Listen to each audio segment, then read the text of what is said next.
আলাইকুম, সবাইকে take hack লিমিটেডের পক্ষ থেকে স্বাগত। যারা আমাদের চ্যানেলটা এখন সাবস্ক্রাইব করেন নাই, দয়া করে চ্যানেলটি সাবস্ক্রাইব করে বেল বাটনে ক্লিক করুন। ধন্যবাদ।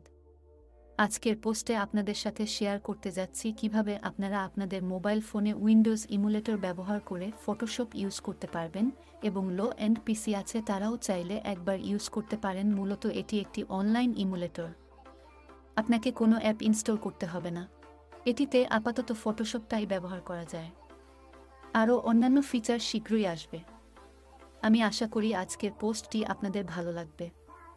মোবাইলে ওটিজি এর মাধ্যমে কিবোর্ড মাউস দিয়ে খুব সুন্দরভাবেই আপনি ফটোশপ এর বেসিক শিখে নিতে পারেন। প্রথমত আপনাদের মোবাইল ফোনে ক্রোম ব্রাউজারে ডেস্কটপ মোডটি অন করে নিতে হবে। তারপর আপনার ব্রাউজারে টাইপ করুন win10.webjet.me। তারপর কিছুক্ষণ লোড নিবে, আপনার ফোনের বা ল্যাপটপের কনফিগারেশন এর সাথে ম্যাচ করবে।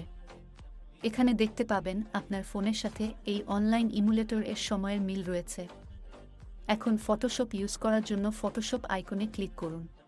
তারপর ফাইল অপশন থেকে নিউ নির্বাচন করুন। তারপর আপনার আর্টবোর্ড পেজের সাইজ করে ইচ্ছামত সেট করে নিয়ে ক্রিয়েট এ ক্লিক করুন।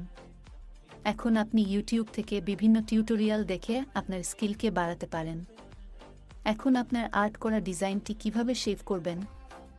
যদি আপনি পিসি ল্যাপটপ ইউজ করে থাকেন তাহলে ফাইল অপশন থেকে এক্সপোর্ট অপশনে ক্লিকেই ডাউনলোড হবে, কিন্তু মোবাইল থেকে সরাসরি ডাউনলোড হবে না।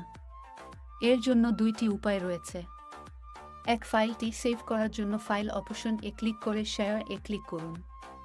এখানে আপনার পছন্দমতো ফরম্যাট সিলেক্ট করে দিয়ে ওকেতে ক্লিক করুন। আপনার ফাইলটি ইন্ডিয়ার ওয়েবসাইটে আপলোড হবে এবং একটি লিঙ্ক দিবে, সেখান থেকে ডাউনলোড করে নিতে পারবেন। দুই, আপনি এক্ষেত্রে ফাইলটিকে ডাউনলোড করার জন্য সেভ এস পিএসডিতে ক্লিক করুন। তাহলে সেটি সরাসরি ডাউনলোড হবে। তারপর সেই গুগলে পিএসডি টু পিএনজি বা জেপিজি যে কোনো ফরম্যাটে কনভার্ট করে নিতে পারবেন অনলাইন থেকে। ধন্যবাদ সবাইকে, ভালো থাকবেন, ভালো রাখবেন।